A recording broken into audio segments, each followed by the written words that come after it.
Welcome back to my new video guys. सबसे पहले मैं अपने बारे में बता दूं, मेरा नाम रोहित मौर्य है और मैं बिहार में जीडीएस के अंतर्गत ब्रांच पोस्ट मास्टर के रूप में पिछले 2 साल से कार्य कर रहा हूं। गाइज अभी का जो सबसे बड़ा अपडेट ये निकल के आ रहा है कि जिस चीज़ की हमें इंतजार बड़ी बेसब्री से बहुत दिनों से थी, फाइनली वो चीज़ आपके बीच में आ गया है। और अब आप सोचेंगे कि मैं किस चीज़ के बारे में बात कर रहा हूँ, तो हाँ, मैं जो नई वैकेंसी जो 2025 में शेड्यूल फर्स्ट की वैकेंसी आने वाली थी जीडीएस में, वो बहाली फाइनली आप लोग के बीच में आ गई है। और उसका फॉर्म भरने का डेट, करेक्शन करने का डेट, क्या क्या डॉक्यूमेंट लगेंगे, वो सारा डिटेल अब आपके बीच में आ गया है। और उसी टॉपिक पे मैं ये वीडियो लेके आप लोगों के बीच में आया हूँ। तो अगर आप 2025 में जीडीएस में अगर आप फॉर्म भरना चाहते हैं तो ये वीडियो आपके लिए है। वीडियो को पूरे एंड तक देखिएगा, क्योंकि इस वीडियो के खत्म होने तक जो भी आपके मन में कन्फ्यूजन है या जो भी सवाल है, सारे सवालों के जवाब अपने आप मिल जाएंगे। तो वीडियो को चलिए स्टार्ट करते हैं। गाइज इस बहाली की चर्चा पिछले बहुत दिनों से थी, क्योंकि 1 महीने पहले एक नोटिफिकेशन जारी हुआ था जिसमें ये चीज़ मेंशन किया गया था कि आने वाली 27 जनवरी 2025 को जो ऑफिशियल नोटिफिकेशन है इस बहाली से रिलेटेड, उसको आप लोग के बीच में जारी कर दिया जाएगा। लेकिन दिल्ली में चुनाव चल रहा था और चुनाव की वजह से जो ये बहाली थी वो थोड़ी सी डिले हुई। मैंने पिछले वीडियो में आप लोगों से बोला था कि जीडीएस की जो बहाली है, शेड्यूल फर्स्ट की बहाली, वो आपको फरवरी महीने के पहले सप्ताह में देखने को मिलेगी। और हमारा बोला हुआ बात बिल्कुल सत्य हुआ। हम अपने जितने भी हमारे व्यूअर हैं या जितने भी लोग हमारे वीडियो को देखते हैं, हम उनकी उम्मीदों पे हमेशा खरा उतरने का प्रयत्न करते रहते हैं। चलिए वीडियो को शुरू करते हैं।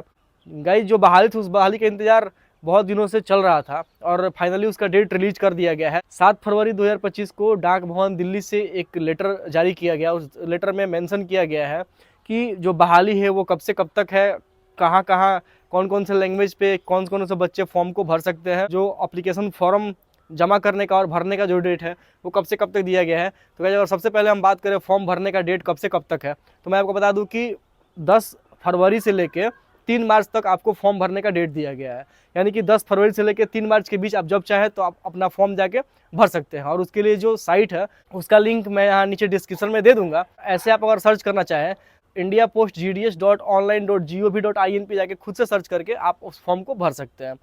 गाइज अब हम बात करें कि फॉर्म भरने का तो सब कुछ हो गया। अब अगर आप फॉर्म भरने में कोई मिस्टेक कर देते हैं या कोई गलती रह जाती है, कोई त्रुटि हो जाता है, तो उसके लिए एक करेक्शन विंडो ओपन होता है। मतलब अगर आप फॉर्म को दोबारा से चाहें तो उसमें आप कुछ एडिटिंग वगैरह कर सकते हैं। उसका जो टाइम दिया गया है वो दिया गया है 6 से लेकर 8 मार्च तक। यानी कि 6 मार्च, 7 मार्च और 8 मार्च को आप जाके जो भी अपने फॉर्म में कुछ गलतियां किए होंगे आप उसको सुधार कर सकते हैं। अब एक सबसे इम्पोर्टेंट टॉपिक जिसके बारे में अक्सर चर्चा करते रहता हूँ कि कंप्यूटर सर्टिफिकेट की आवश्यकता के बारे में अक्सर अपने वीडियो में जिक्र करते रहता हूँ।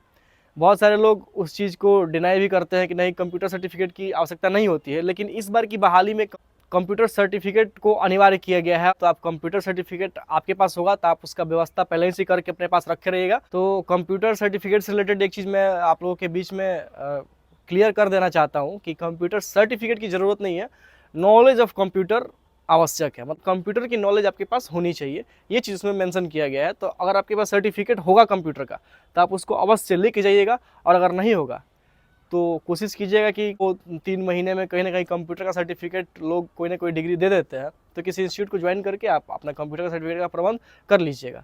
हालांकि सर्टिफिकेट की आवश्यकता नहीं पड़ेगी, मैं फिर से बोल रहा हूँ, सर्टिफिकेट की आवश्यकता नहीं पड़ेगी, लेकिन कंप्यूटर का नॉलेज होना जरूरी है। और नॉलेज तभी होगा ना जब आपके पास सर्टिफिकेट होगा। तो ये अपना कॉमन सेंस वाला बात है, तो आप उसके बारे में आप खुद से अपना विचार विमर्श कर लीजिएगा। इसके अलावा हम बात करते हैं कि कौन कौन से स्टेट में कौन कौन से लैंग्वेज की डिमांड की गई है। तो वो चीज़, तो गाइस कौन से स्टेट और कौन से डिवीज़न में कौन से लैंग्वेज की डिमांड की गई है उसका मैंने ये एक पूरा कटआउट मैंने यहाँ पे डाल दिया है। तो आप खुद से इस चीज़ को देख सकते हैं कि कौन से स्टेट में, कौन से डिवीज़न में, कौन से सर्किल में किस लैंग्वेज की डिमांड की गई है। अगर आपको नोटिफिकेशन से रिलेटेड या वैकेंसी से रिलेटेड कोई भी इंपॉर्टेंट जानकारी चाहिए तो डिस्क्रिप्शन में मेरे इंस्टाग्राम का, मेरे फेसबुक का और मेरे व्हाट्सएप का लिंक आपको मिल जाएगा। वहाँ से आके आप हमसे संपर्क कर सकते हैं। इसके अलावा कोई भी अगर आपके सवाल हो तो आप डिस्क्रिप्शन में जाके आराम से वहाँ ड्रॉप कीजिए। किस टॉपिक पे मैं वीडियो लेके आऊँ वो मैं आपके बीच में लेके आऊँगा। और जितनी भी आपकी समस्याएं होंगी उस सारी समस्याओं का समाधान आप मेरे जिम्मे छोड़ दीजिए। मैं आपके लिए यहाँ पे हमेशा तैयार खड़ा हूँ। एक और चीज़ जिसका जिक्र करना अति आवश्यक है कि जो भी वैकेंसी है तो इस बार कितने सीटों पे वैकेंसी आएगी। तो गाइज इसका अभी कोई अपडेट नहीं है। अगर कोई भी व्यक्ति अगर इस चीज़ को मेंशन कर रहा है तो कहीं ना कहीं वो एक प्रेडिक्शन, एक अनुमान के तहत वो आपके बीच में रख रहा है। लेकिन इसकी भी जो जानकारी है एक आध दिन में आपके बीच में आ जाएंगी। जैसे जैसे फॉर्म भरने का समय स्टार्ट होगा ना, वैसे वैसे वो सब सारा चीज़ क्लियर हो जाएगा कि कहाँ पे कितनी वैकेंसी है, एबीपीएम का कितना पोस्ट है, बीपीएम का कितना पोस्ट है, डाक सेवक का कितना पोस्ट है, और किस स्टेट में, किस सर्किल में, किस डिवीजन में कितना पोस्ट है, सब कुछ क्लियर हो जाएगा। तो उसके लिए एक आध दिन और आपको इंतजार करना पड़ सकता है, उसके बाद सारा चीज़ आपके बीच में अपने आप आ जाएगा। तो उन सब चीज़ों को लेकर आप बिल्कुल निश्चिंत रहिए।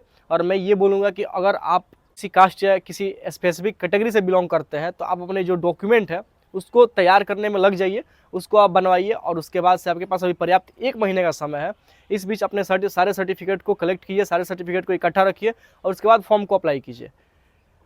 अगर कास्ट और कैटेगरी सर्टिफिकेट आपका सेंट्रल का नहीं है तो आप कोशिश कीजिए कि आप कास्ट या कैटेगरी सर्टिफिकेट आप सेंट्रल का बनवा लें। मैं फिर से इस बात पे जोर दे रहा हूं कि अगर आपका कास्ट या कैटेगरी सर्टिफिकेट है, सेंट्रल लेवल का नहीं है, तो अभी आपके पास पर्याप्त समय है, आप उस चीज़ के चक्कर में लग जाइए और कास्ट या कैटेगरी सर्टिफिकेट जो भी हो वो आप सेंट्रल लेवल का ही बनवा के डॉक्यूमेंट वेरिफिकेशन में लेके जाइएगा, अन्यथा आपको बाहर का रास्ता भी दिखाया जा सकता है।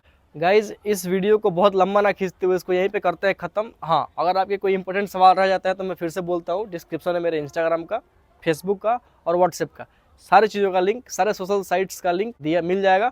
वहाँ से आप जाके आप हमसे संपर्क कर सकते हैं, जो भी आपके प्रश्न हो जाइए वहाँ पर ड्रॉप कीजिए। इसके अलावा अगर आप चैनल पर नए हैं तो चैनल को सब्सक्राइब कर लीजिएगा, क्योंकि जीडीएस की बहाली में मैं बहुत अधिक आपकी मदद करने की अपनी तरफ से भरपूर प्रयत्न करूँगा, और मैं चाहता हूँ कि इस बार की वैकेंसी में 1 सीट आपका पक्का हो।